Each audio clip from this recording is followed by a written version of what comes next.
we kind of had our way last night. We knew they'd come back with a better game. Um, their first shot goes in the net, and we were chasing the game from there. But give the guys a lot of credit. I mean, we had some great looks throughout the game, and their goaltender was playing terrific. And we eventually got 3 past him. On the face mask, did Teresa call down? Teresa called it. Yeah, I didn't see it. Joel saw it on the bench, and then he asked Teresa, and Teresa said, "Yeah." Can you remember a game in your time coaching with an ending like that? There were a couple of them. The Denver game was kind of like this, where it was, came down to whoever's going to make the last play. I mean, we had 47 shots on that. Like we didn't play a bad game. We just couldn't get a bounce. And then we finally, we finally got a bounce. Riley, that was a great shot by Riley, just getting it off quick. And got us to N1. And then obviously, getting the next 2, that was really big for us. But tip your hat to them. They competed their butt off tonight, Yeah.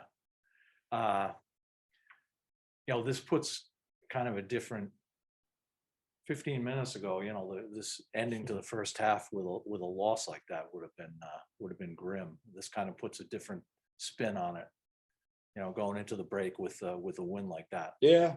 You're right. I mean, it's hard because I think we've played some really good hockey, and haven't gotten the results sometimes,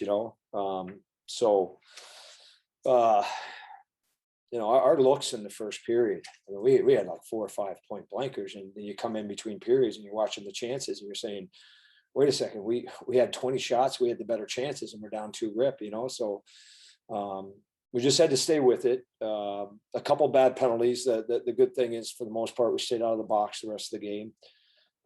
But yeah, it's a better taste going into break. The guys, I mean, they played every weekend, and I think we're one of the few. I think maybe Duluth has, but we've played every weekend straight through, and that's hard. But we've grown. We got 14 wins right now, and we got to gear up for our second half after exams. Okay, thanks, Nate. Ian, you got any questions? Yeah, Nate, you mentioned the Denver game.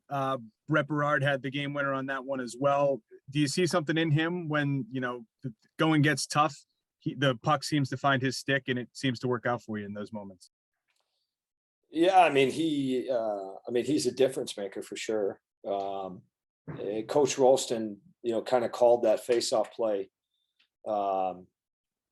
Wanted him to get down to the net, and it was a perfect screen and a great tip, but the big thing with Brett is he's got the ability to change games, and against Denver he did, and tonight he did. It was great.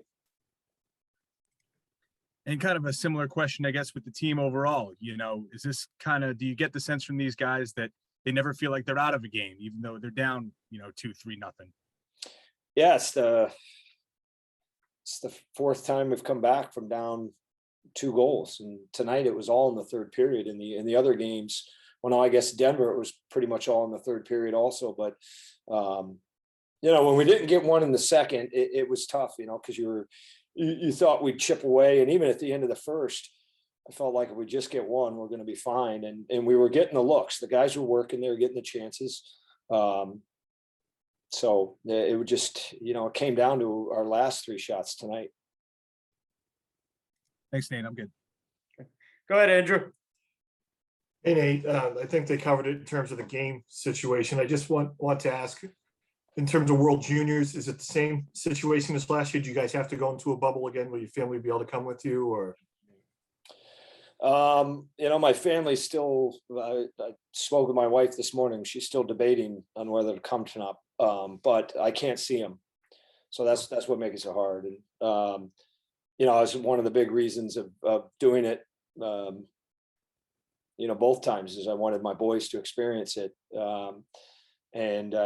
So, we still haven't decided. I'm not able to see them. So if they do come out, obviously I'd be able to see them in the stands, but I can't have any contact with them. So So we're trying to figure that out, but it's not an easy decision. Let me know if you gotta.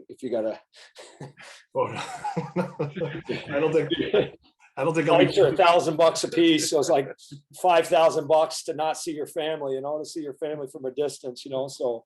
But I still want the boys to experience it, so it's kind of a tough call.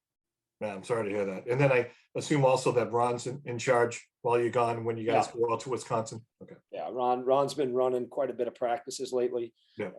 He did a great job last year, and we got a big tournament out in Wisconsin. That's Yeah. really big for our group. For A, to kick off our second half, but B, those are our last two non-conference games, and we get it's our only game, potentially against the Big Ten, and it's we're 0-1 against the CCHA, so that game against Bowling Green, would really help us, when it comes to the NCAA tournament. Well, thanks. Good luck in World Juniors. Hopefully I'll be on some calls.